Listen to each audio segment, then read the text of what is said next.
PMLN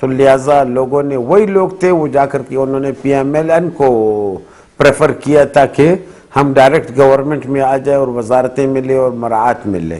یہی وجوہات تھی, ورنہ اور وہی پارٹی جو کل تک اچھی تھی اگلے کے لیے ان کے لیے اچھی نہیں ہے. کل یہ PMLN حکومت میں نہیں ہوگی, کوئی دوسری تحریک انصاف آئے گی, یہ اس میں جائے گا, کوئی پیپل پارٹی آئے گی, یہ اس میں جائیں گے.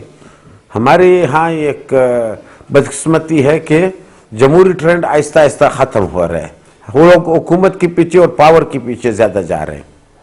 ان ممبران نے نون لیگ میں شمولیت بعد میں کیا کر, جب انہوں نے اپنے انتخابات جیتے اس کے بعد انہوں نے اعلان کیا, تو انہوں نے پھر مسلم لیگ کاف کو چھوڑ کے نون لیگ سے ٹکٹ کیوں نہیں لیا؟ ٹکٹ لیتے. کچھ نے ٹکٹ لیا, کچھ نے پھر بھی اپنے آپشن کھلے چھوڑے کہ ہو سکتا ہے نون نہ آ جائے, کوئی اور آ جائے, تاکہ ہمارے لیے آپشن کھلے ہو.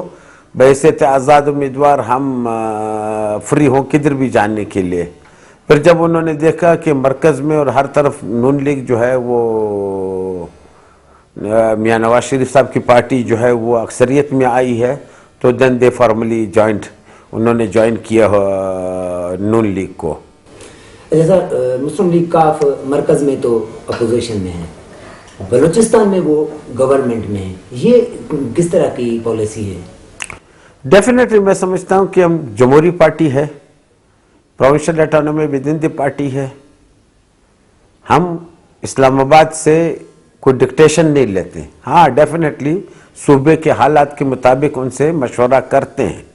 اور یہاں جو تھی بجائے دوسرے ایکسٹریمسٹ پارٹی کے, ہم لوگ مسلم لیگ ہی ایک دوسرے کو سوٹ کرتی تھی اور ایک دوسرے کے قریب رہی تھی, کیونکہ بیسک وہ بیس تو ایک تھا, پہلے ایک تھا پھر بعد میں دو ہو گئے. اس وجہ سے آج بھی ہم لوگ ایک دوسرے کو سوٹ کرتے تھے. ادھر وہ گورنمنٹ میں آ کر کے ہم لوگوں نے ایک دوسرے کو جوائن کیے. پھر بلوچستان کے ایک مخصوص حالات ہے, اس تناظر میں ہم ملکی حالات یا پنجاب کے حالات یا سندھ کے حالات, سندھ میں تو آج بھی وڈیرہ شاہی ہے, جو بھی وڈیرہ سوٹ نہیں کرتے اس کو پانی بند کر دیتے ہیں, اس کی زمینیں کر دیتے ہیں, تو لہٰذا اس نے وہ جانا ہوتے ہیں, ان کی دشمنیاں بھی ڈیولپ ہو جاتی. یہی حالت پنجاب کی پولیٹکس میں کہ پرسنلز تک پہنچ جاتے. ہمارے بلوچستان کی پولیٹکس کی میں سمجھتا ہوں ایک ایج ہے یا پازیٹیو ایک شروع سے رول ہے کہ ہم پولیٹیشنز جو ایک دوسرے کے پرسنلز نہیں چاہتے ہیں, صرف ایک سوچ اور ایک ایڈجسٹیبلٹی پہ ہم دیکھتے ہیں کہ یہ کمپیٹیبلٹی بنتی ہے تو اس میں ہم لوگ ایک دوسرے کو ہاتھ دے دیتے ہیں. یہ میچورٹی جو ہے یہاں پہ آپ کو یہ میچورٹی ہم لوگوں میں ہے شروع سے. کیوں نہیں مرکز میں یہ میچورٹی کیوں نہیں ہے؟ تو میں سمجھتا ہوں یہی ہماری جمہوریت کی بدقسمتی ہے. جمہوریت میں اگر آپ دیکھ لیں, جب تک برداشت کا مادہ نہیں رکھیں گے, ایک دوسرے کی ٹالرنس کا مادہ نہیں رکھیں گے, تو وہ جمہوریت کیسے پھیلے گی؟ اسی وجہ سے تو یہ فوجی گورنمنٹس آتے ہیں. ایک پارٹی حکومت سے آؤٹ ہو جاتی ہے, وہ ٹرائی کرتی ہے کہ ہم انقلاب لے آئے, انقلاب تو خود نہیں لا سکتی, آگے پر فوج انٹر کر جاتی ہے. اس سے میں سمجھتا ہوں یہ بہتر ہے کہ ایک دوسرے کو برداشت کریں اور ایک دوسرے کو راستہ دے اور ایک دوسرے کا انتظار کرے کہ کب ان کی باری اور حکومت میں پبلک ان کو کب الیکٹ کرے گی. یہاں پر بلوچستان میں مسلم لیگ کاف اور مسلم لیگ نون کے درمیان کافی ساری انڈرسٹینڈنگ ہے. جی. تو آپ ایک سینئر پارلیمنٹرین ہیں, اس حیثیت میں آپ یہ کبھی آپ کے خیال میں آیا کہ مرکزی قیادت کو بھی اس پہ آمادہ کیا جائے تاکہ مسلم لیگیوں کا جو اتحاد ہے وہ بن جائے, بجائے 8-10 مسلم لیگ بیٹھے ہیں تو ان سب کو یکجا کر کے ایک مسلم لیگ بنائی جائے؟ اس طرح کا کوئی آپ نے کوشش کی؟ نہیں, پرسنل نہیں کیے میں نے, پرسنل میں نے نہیں کیے, لیکن میں نے کہا کہ وہاں جو ان کے بیانات آئے ہیں وہ اتنے بیڈ ٹیسٹ میں ایک دوسرے کے لیے آئے ہوئے ہیں کہ اس میں ابھی کوئی زیادہ ان کو قریب لانے کی گنجائش بھی کم ہو جاتی, کیونکہ ایک دوسرے کے لیے ماحول اتنا انہوں نے خراب کر دیا ہے. تو ہم لوگوں نے کبھی اس چیز میں اپنے لیول تک ہم نے بہتر رکھی ہو اور آگے کے لیے بھی انشاءاللہ رکھیں گے, نہ صرف مسلم لیگ نون کے لیے بلکہ دوسرے پارٹیز کے ساتھ بھی ہمارا ایک دوسرے کے ساتھ برداشت کا ایک تعلق اور رویہ ہے. لیکن پنجاب اور سندھ میں یہ چیزیں نہیں ہیں. مطلب مسلم لیگ جو جتنی مسلم لیگ یہاں ابھی بھی موجود ہیں پورے ملک میں, تو ان کا اتحاد ہوتے ہوئے آپ کو نظر نہیں آتا؟ نہیں, مجھے نظر نہیں آتا ہے. اس کی وجہ یہی ہے کہ مطلب جس طرح ذاتی تعلقات یا پرسنلی جو چلے جاتے ہیں لیڈر صاحبان، اس کی جو مین وجہ ہے وہ آپ کو یہی نظر آتی ہے؟ ٹالرنس نہیں ہے، ٹالرنس اتنی نہیں ہے میں سمجھتا ہوں، اور میں سمجھتا ہوں کہ پولیٹیکل میچورٹی بھی اتنی نہیں ہے جتنا ہمارے صوبے میں پولیٹیکل میچورٹی ہے. اگر آپ دیکھ لیں پاکستان میں سب سے زیادہ پرانی قیادت جو آئی ہے پولیٹیکل قیادت، ولی خان، خان عبدالقیوم خان، بادشاہ خان، غفار خان، یہ خیبر پختونخوا یا فرنٹیئر صوبہ جو تھا اس سے آئی ہے. یہاں پھر میر غوث برزن جو نواب خیر بخش مری، نواب بگٹی اور عبدالصمد خان اچکزئی صاحب، شہزادہ عبدالکریم صاحب، یہ سینئر پولیٹیشین سے 2 ڈیکیڈ کافی پہلے، اس سے یہ آج تیسرا جنریشن ہے جو اس میں ٹرانسفر ہو رہا ہے. جبکہ پنجاب اور سندھ میں پہلا جنریشن جو ہے میں سمجھتا ہوں کہ وہ پولیٹکس میں آیا ہوا ہے. وہاں ایک ٹالرنس اور پولیٹیکل میچورٹی کی میں سمجھتا ہوں ابھی تک اتنی گنجائش نہیں ہے جتنے ہم لوگوں میں ہے. اچھا سر، آپ مسلم لیگ کاف کا مستقبل کیا دیکھ رہے ہیں مرکزی سطح پہ بھی اور خاص طور پہ بلوچستان میں؟ فی الحال تو بلوچستان میں جو ہم لوگ جو ساتھی ہیں وہ ایک دوسرے کے ساتھ بڑے اچھی طرح اور بڑے ٹالرنس سے ایک دوسرے کے ساتھ چل رہے ہیں. مستقبل تو پاکستان میں کسی پارٹی کا بھی نہیں ہوتا. کل پیپل پارٹی حکومت میں تھی، آج ایک صوبے کی پارٹی رہ گئی. عمران صاحب کے ساتھ کل کچھ بھی نہیں تھا، آج پاکستان کی میں سمجھتا ہوں دوسری بڑی پارٹی بنی ہوئی ہے. تو کل جو ایم اے تھا وہ آپ کی پوری اسمبلی میں صرف مولوی نظر آتے تھے، آج مولوی کا کدھر ادھر رکھ نہیں لگتے. پاکستان کی پولیٹکس کا پریڈکشن بڑی ذرا مشکل ہوتی ہے. اچھا سر، 11 مئی کے انتخابات کو آپ کیا سمجھتے ہیں؟ شفاف انتخابات ہوئے خاص طور پہ بلوچستان میں، یا جس طرح الزامات آ رہے ہیں کہ یہ فیئر الیکشن نہیں تھے؟ میں خود میرا الیکشن فیئر نہیں تھا، میں دوسروں کے متعلق کیا کہیں، حالانکہ میں ان کے اسٹیبلشمنٹ فرینڈلی بھی تھا، دوسرے بھی تھے، تیسرے بھی تھے. میرا الیکشن فیئر نہیں تھا. آپ نے جیتا بھی؟ میں نے جیتا بھی، اس کے باوجود کافی نقصان پہنچا. میرے 3000 سے زیادہ لیڈ تھا، مجھے 1500-1600 پہ کھڑا کیا. تو یہ دوسروں کے متعلق میں کیا کہہ سکتا ہوں، جبکہ دوسرے ایریاز میں بھی سب کی یہ شکایت ہے. تو سر عمران خان نے یہ تحریک چلائی کہ منصفانہ انتخابات نہیں ہوئے، اس لیے یہ جمہوریت بھی صحیح نہیں ہے. اب وہ کنٹینر پہ آ گیا، آپ کی قیادت بھی ان کے ساتھ آ گئی، طاہر القادری کے ساتھ بھی گئی اور عمران خان کے، لیکن آپ اپنی قیادت کے پیچھے نہیں گئے. ہمارا اس بات پہ، بلکہ ہمارے مرکزی جنرل سیکرٹری جو ہے مشاہد حسین صاحب، ہم یہ کہتے ہیں کہ کسی غیر جمہوری حکومت سے یہی جمہوری حکومت پھر بھی بہتر ہے. لہذا ایجیٹیشن یا پروٹیسٹ کا ایک طریقہ کار ہوتے اس لمٹ میں رہ کر کرے. ایسا نہ ہو کہ سسٹم ہی ڈیریل ہو جائے. یہ سسٹم ڈیریل ہو کر کے کسی اور کے پاس چلا جاتے، پھر ہم لوگ 20 سال انتظار کرتے رہتے. وہی جمہوریت کا حال ہوتا جو پاکستان کے بننے سے 47 سے آج تک حال تھا. وہی ہم سنبھالنے کے لیے ایک میں سمجھتا ہوں کہ ہماری سوچ بہتر تھی. آج چودھری شجاعت حسین صاحب نے ڈیفینیٹلی اپنے طور پر ادھر انہوں نے فیصلہ کیا طاہر القادری کے کنٹینر پہ چھوڑے. آج قادری کدھر ہے؟ لوگ کہتے ہیں مکا کر کے چلا گیا. تو چودھری صاحب کی کیا اس میں پھر ڈیفینیٹلی پوزیشن؟ اس کا مطلب یہ ہے کہ ہم صحیح تھے. جمہوریت جیسی بھی ہے ٹھیک ہے، میں نے بتایا کہ میرے حلقے میں بھی گڑبڑ ہوئے، لیکن ایٹ لیسٹ سسٹم کو تو چلنے دیں.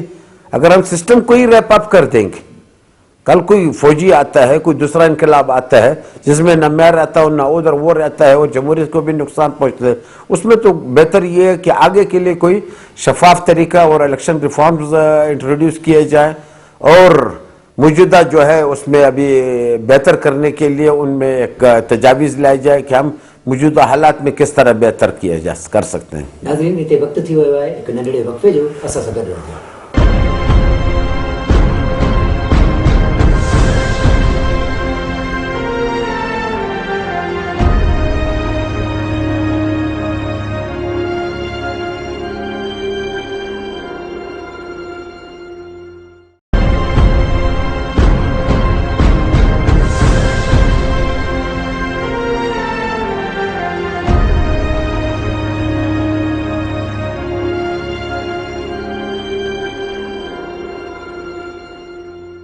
پروگرام کوئٹہ ٹائم میں ایک دفعہ بیر علیکار اساسا موجود ہے مسلم لیگ کاف جو پارلیمانی اگوان جعفر خان مندوخیل صاحب ان سے گفتگو جو سلسلو اسا بیر شروع کریں تھا. خان صاحب یہ نیشنل پارٹی اور پشتونخوا کے درمیان اتحاد ہے, آپ اس اتحاد کو کس طرح دیکھ رہے ہیں کہ یہ بلوچستان کی فیور میں ہے, اس سے بلوچستان کو فائدہ حاصل ہوگا, یا بلوچ اور پشتون میں ایک جو دراڑ ہے وہ پڑی؟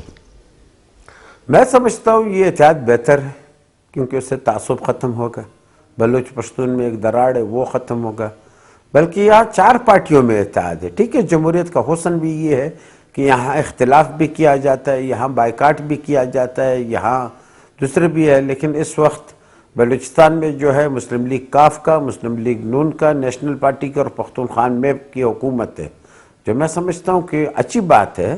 پولیٹیکل پارٹیز کو اپنے ڈفرنسز ختم کر کے صوبے کی بہتری کے لیے کام کرنا چاہیے, اور یہ تو ان دونوں کا اتحاد بھی میں سمجھتا ہوں کہ بہتر ہے. صوبے میں تعصب اس سے ختم ہوگا. جو خود ہی لوگوں کو کہتے تھے بلوچ پشتون کو لڑاتے تھے, اچھا ہے وہ اکٹھے ہو رہے ہیں تو وہ لڑائی بھی ختم ہو جائے گی. اچھا سر, گوادر کاشغر راہداری کا ایشو آج کل میڈیا کی مارکیٹ میں بھی زیادہ تر ہے. کچھ پارٹیوں نے تو اس کو دوسرا کالا باغ ڈیم قرار دیا ہے. مسلم لیگ کاف اس کو کہاں دیکھ رہی ہے؟ مسلم لیگ کاف کا چونکہ زیادہ تر ہمارے ساتھ تعلق ہے, یہ ہم نے جو دیکھا ہے گوادر کاشغر جو ہے وہ کبھی وہ کالا باغ ڈیم نہیں بن سکتی ہے, کیونکہ کالا باغ ڈیم کو بھی پولیٹیشنز نے خراب کیا ہے, یہ وقت کے ڈکٹیٹرز نے نہیں بنایا. آج بھی میں کہتا ہوں کہ یہ ہمارا راہداری جو ہے یا روٹ جو ہے یہ بننا چاہیے. یہ ملک کے لیے ایک لائف لائن ہے. پوری دنیا کی ٹریڈ, پورا سنٹرل ایشین سٹیٹس آپ کا چائنا وغیرہ کے ٹریڈ یہاں سے شروع ہو جائے گا, اور ایک کوریڈور, لیکن وہ اوریجنل روٹ پہ لانا چاہیے. یعنی گوادر سے خزدار, خزدار سے کوئٹہ, کوئٹہ سے جوب, جوب سے ڈیر اسماعیل خان, اور پھر آگے شاہراہ ریشم تک اس کو ملایا جائے, جس پہ آج بھی چائنیز کام کر رہا ہے. وہ وائبل روٹ ہے 2 لحاظ سے. ایک تو نیا ایریا ہے, انڈر ایکسیس آئے گا. دوسرا یہ روٹ چائنا اختیار اس وجہ سے کر رہی ہے کہ بھائی ہم لوگوں کے فاصلے اپنے پورٹ سے زیادہ پڑتے ہیں, ادھر گوادر سے ہم کو کم پڑتے ہیں. خان صاحب, ناراض بلوچ کا محاورہ چلتا ہے یہاں پہ, بلکہ ہوم منسٹر تو کہتا ہے کہ وہ ناراض بلوچ نہیں ہے, وہ دہشت گرد ہیں, جبکہ وزیر اعلیٰ کی جو اسٹیٹمنٹ ہے وہ ان سے کچھ مختلف ہے. ان کا کہنا ہے کہ یہ اسکول آف تھاٹ ہیں. آپ کیا سمجھتے ہیں اس کو؟ میں سمجھتا ہوں اس وقت جو ان کا عمل ہے وہ تو لڑ رہے ہیں, پبلک کے ساتھ بھی لڑ رہے ہیں, گورنمنٹ کے ساتھ بھی لڑ رہے ہیں, تو اس وقت تو برسر پیکار ہیں. اس کو آپ یہی کہہ سکتے ہیں کہ وہ دہشت گرد کہے یا وہ ناراض کہے یا جو کچھ بھی کہے. ہاں, اس حالت تک کس نے پہنچا ہے, یہ ہمیشہ جو آپ کے نان الیکٹڈ گورنمنٹ ہوتی ہے, نان پولیٹیکل گورنمنٹ ہوتی ہے, اس کی مس ہینڈلنگ ہے جو کہ آج ہم دیکھ رہے ہیں یا ہم لوگ فیس کر رہے ہیں. موجودہ حکومت اس وقت لوگوں کے لیے عذاب بننے ہوئے ہیں. تو اگر آپ کو یہ کردار دیا جائے کہ آپ ناراض بلوچ رہنماؤں سے بات چیت کریں تو آپ کیا کریں گے؟ ان کو راضی کر سکیں گے؟ میں نے 2005 میں ایک ایفرٹس کی تھی. ہمارے کچھ دوست تھے, کیونکہ وہ بھی یہ ہمارے ساتھ حکومتوں میں بھی رہے ہیں, جیسے مریض ہے یا بکٹی صاحبان ہیں یا دوسرے ہیں, یہ ہمارے ساتھ حکومتوں میں بھی رہے ہیں. ان کے ساتھ کوشش کی تھی. اس وقت وہ راستہ دے رہے تھے, لیکن یہاں کچھ رکاوٹیں تھیں جنہوں نے یہ چیز اس وقت بجائے اس کو سنگینی حالات کی سمجھ کر کے ایک راستہ دیتے, انہوں نے سختی کو زیادہ ترجیح دی. آج ابھی ذرا مشکل ہو جائے گا میرے لیے بھی کہ میں اس میں کوئی کردار ادا کر سکوں. تو بلوچستان کا مستقبل پھر آپ کو کس طرح نظر آ رہا ہے کہ یہ صورتحال جب موجود ہو, ریاست کے ساتھ طاقت کا استعمال ہو دونوں طرف سے, تو پھر آپ کیا سمجھتے ہیں کہ بلوچستان کا مستقبل کیا ہے؟ مستقبل بلوچستان کا اتنا اچھا مجھے نظر نہیں آ رہا ہے, کیونکہ بلوچستان میں 2 چیزیں سب سے زیادہ تکلیف دہ ہیں. ایک یہ لا اینڈ آرڈر کا جو ہے, جو ایک سائڈ پہ ادھر نارتھ کے سائڈ پہ ادھر طالبان یا آل دیس قوتیں جو وہ کر رہی ہیں, اور ساؤتھ کی طرف دوسرے ایریاز میں تو وہاں وہ جو ہے یہ بلوچ نیشنلسٹ تنظیموں کے نام سے جو ہو رہا ہے، تو اس وجہ سے لا اینڈ آرڈر تقریباً ختم ہو کے کوئی ترقی ہو ہی نہیں سکتی. جب کوئی ڈیولپمنٹ ہو ہی نہیں سکتا ہے، دوسرا پھر کوئی کیا کرے گا. دوسرا کرپشن، اس انتہا تک کرپشن پہنچ گیا ہے، اس انتہا تک کرپشن چلا گیا ہے کہ میں سمجھتا ہوں کہ ابھی اگر اللہ تعالیٰ ہی چاہے تو اس کو بہتر کر سکے. اگر آج ہم کو امریکہ کی وسائل دیں گے بھی ہم کھا جائیں گے اس کو. جب تک کرپشن ختم نہیں ہوگی اس وقت تک کس طرح ختم ہوگی؟ کرپشن یہ جو منتخب نمائندے ہیں، یہ بیوروکریسی جو ہے، اس میں ایک ول آئے اور یہ ایک ٹیم ہے، وہ ان چیزوں کو ختم جب تک نہیں کریں گے. سیلف کریٹڈ معاملات جو ہوتے ہیں اس کو تو آپ نے خود ہی ختم کرنا ہوتا ہے. تو جو بھی آیا اس نے لوٹا ہے بلوچستان کو. تو اس وجہ سے بلوچستان اس نہج پہ پہنچ چکا ہے. آج 225 ارب روپے کا ہمارا بجٹ ہے، جس کا کدھری گراؤنڈ پہ کچھ بھی نہ آج نظر آئے، نہ کل نظر آئے، نہ اس سے پہلے کبھی نظر آئے. یہ چیزیں جب تک درست نہیں ہوں گی اس وقت تک ہمارے ملک کی تو سب سے بڑا عالمیہ کرپشن ہے، بالخصوص بلوچستان. موجودہ جو بلوچستان کی صورتحال ہے، اس کا اب ذمہ دار کس کو کہیں گے کہ کون ذمہ دار ہے جو آج بلوچستان چل رہا ہے؟ ہم پولیٹیشنز ہم خود ذمہ دار ہیں. کرپشن کسی باہر سے آ کر کے چلو یہ انسرجنٹس لڑ رہے ہوں گے یا بلوچ تنظیمیں لڑ رہیں گی یا طالبان لڑ رہا ہوگا، وہ جہاں تک لا اینڈ آرڈر کو اس کا تعلق ہوگا. لیکن کرپشن تو ہم خود کرتے ہیں. یہ بیوروکریسی جو ہے، جو اسی صوبے کی یہ لوگ ہیں، یہی جو پولیٹیکل گورنمنٹس ہے جو اسی صوبے کی پیداوار ہے بشمول میں، یہ تمام چیزیں اگر ہم سے ذمہ دار ہیں اس کی. اچھا، اگر نواب اکبر بگٹی کا واقعہ ہوا، آپ اس کو شہید کہیں یا قتل کہیں، لیکن بگٹی فیملی سے ایک ہی بندہ تھا، نوابزادہ جمیل بگٹی صاحب، جس نے عدالت سے رجوع کیا. لیکن سالوں گزر گئے، اس کیس میں کچھ بھی نہیں ہو رہا، کوئی پیش نہیں رہا. جن کے اوپر مقدمہ ہے، نہ مشرف آ رہا ہے، نہ جو گورنر جو تھا اس ٹائم وہ آ رہا ہے. تو اس کیس کو آپ کس طرح دیکھتے ہیں کہ اگر اس کیس میں انصاف ہو جائے تو بلوچستان کے حالات میں کچھ فرق؟ یہ تو عدالتوں کو سوچنا چاہیے کہ اب اگر کوئی پیش نہیں ہو رہا ہے یا کوئی ان کو توجہ نہیں دے رہے ہیں، اگر کیس کی کوئی میرٹ ہے تو ڈیفینیٹ میرٹ نہیں ہے تو اس کو ڈسپوز آف کر دیں. اگر اس کی کوئی میرٹ ہے دین دے شل آرڈر دی پیپل، جو لوگ ہیں جو اس میں اگر قصوروار اگر کوئی ہے تو ان کو تو پیش ہونا چاہیے. عدالت کو یہ پابندی لگانا چاہیے کہ ان کو پروڈیوس کرے. اکثر گورنمنٹ ادھر ہی ہے، پوری اسٹیبلشمنٹ ادھر ہی ہے. ریٹ آف دی اسٹیٹ تو اتنا ہونا چاہیے کہ کوئی بھی عدالت میں اگر ریکوائرڈ ہو اس کو پیش کر دینا چاہیے.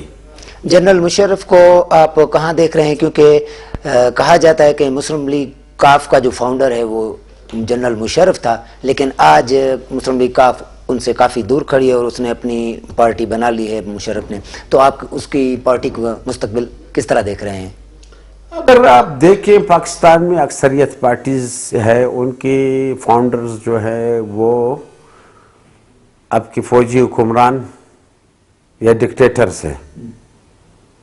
تو ون آف دیم از کاف آلسو. تو ضروری تو نہیں کہ قیامت تک پابندی کر. ابھی مشرف صاحب حکومت میں نہیں رہے، انہوں نے اپنے راستے اختیار کر لے، نہ وہ پولیٹکس میں کوئی اتنے سرگرم ہے. اچھا، مسلم لیگ یہ تو کافی ہیں، ابھی ایک نئی مسلم لیگ بننے بھی جا رہی ہے. جان محمد جمالی کے بقول کے بلوچستان مسلم لیگ بنائیں گے. آپ اس مسلم لیگ کا مستقبل بلوچستان میں کس طرح دیکھ رہے ہیں اور آپ اس کا حصہ بننے جا رہے ہیں؟ میں تو خود کاف لیگ کا صوبائی صدر ہوں، پارلیمانی لیڈر ہوں. میرے لیے تو کوئی اس وقت اپنے راستے واضح ہے. جس ٹکٹ میں میں منتخب ہوا ہوں، میں ان کو چھوڑ کر کے کدھر اور جانے کے لیے نہ میرے ساتھ کوئی قانونی راستہ ہے نہ دوسرا. مستقبل میں کیونکہ اور وہ پارٹی بھی مستقبل میں اب یہ پارٹی بنے گی، اس کو دیکھیں گے کہ کتنی اس کو بوسٹ ملتی، کیا ترتیب ملتا ہے. اس کے بعد ڈیفینیٹلی ہم پہلے بھی دوست رہے، آج بھی دوست ہیں جہاں تک دوستی ہے، اور پہلے پولیٹیکل ساتھی بھی رہے ہیں، اور آج بھی ہم لوگ وہی پولیٹیکل ساتھی ہیں. جان جمالی پی ایم ایل این میں ہیں، ہمارے ساتھ پی ایم ایل کیو میں تھے، تو آج پی ایم ایل این میں ہیں. کل اگر بلوچستان مسلم لیگ میں ہو جائیں گے بھی ہمارے لیے تو وہی دوست ہوں گے. اچھا سر، یہ ابھی ریسنٹلی سینٹ کے انتخابات ہوئے، اس میں آپ کو کہیں ہارس ٹریڈنگ نظر آئی؟ ہاں، ہارس ٹریڈنگ بلوچستان میں ہوئے. 13 ممبر بکے ہیں 65 میں سے. آپ کے کتنے بکے؟ ہاں، آپ کی پارٹی کے کتنے بکے؟ تو یہ تو کیونکہ ہمیں جو پتا ہے کہ سوائے آپ کے، آپ اپنے جو کمٹمنٹ تھی وہاں پہ تھے، اتحادیوں کے ساتھ تھے، لیکن باقی جو آپ کے ممبر تھے وہ ہمارا چونکہ امیدوار بھی نہیں تھے. انفیکٹ اگر آپ دیکھے جائیں تو ہمارے امیدوار نہیں تھا، کاف لیگ سے کوئی سینیٹر کھڑا بھی نہیں تھا. تو ہر ایک اپنے مرضی کے لیے، کمٹمنٹ کے لیے آزاد تھا. وہ گئے ہیں اس طرح. لیکن جہاں تک مارکیٹ میں سننے کی بات آ رہی ہے، وہی کہہ رہے ہیں کہ ادھر کوئی 13 ووٹ جو ہے وہ اس صوبے میں جو ہیں وہ بکے ہیں. تو ان کے خلاف کیا ہونا چاہیے؟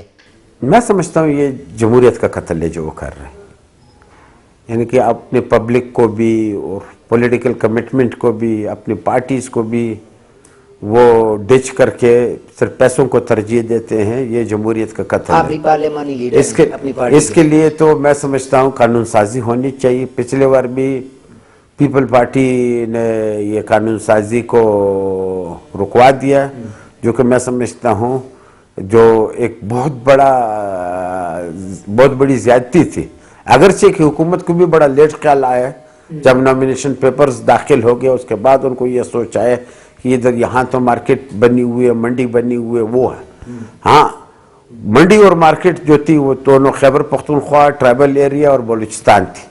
خیبر پختونخوا کے سیاستدانوں کو پھر بھی سلام ہے کہ انہوں نے بہت حد تک کنٹرول کی، لیکن ٹرائبل ایریا تو ٹوٹل اسی بنیاد پہ گیا. اور ہم بلوچستان جو ہے پھر بھی میں سمجھتا ہوں اچھے رہے ہیں کہ ہم لوگوں نے کوئی 20% کے قریب جو ہے وہ ہمارے اس طرف گئے. بقایا 80% تو پھر بھی اپنے نظریے، اپنے سوچ کے ساتھ لائل رہے. اچھا سر، آپ کی جو پارٹی کے 4 ممبر بکے ہیں، میں بکنا نہیں کہوں گا کیونکہ آزاد تھے، وہ جدھر بھی گئے ہیں مطلب آپ ان اپنے کے خلاف کوئی ایکشن وغیرہ نہیں لیں گے؟ ایک پارلیمنٹ نہیں، اگر ہم لوگوں نے ان کو کوئی ہمارے آدمی اگر کوئی الیکشن میں کھڑے ہوتے یا ہمارے پارٹی کا کوئی نمائندہ ہوتا تو ڈیفینیٹلی اگر وہ اس کو ووٹ نہیں کرتی، کسی اور کو کرتے، پھر لا محلہ ایک جواز تھا. اب جو ایک آدمی ہمارا، کوئی بھی شخص ہمارا، کوئی سینیٹر ہمارا امیدوار نہیں تھا تو ڈیفینیٹلی اپنے فیصلوں میں آزاد تھے. تو ہم لوگ ان کو کس طرح زبردستی پابند کروائیں گے؟ یا ہم لوگوں نے جب کہا بھی نہیں ہے ان کو کہ آپ کس طرح ہے.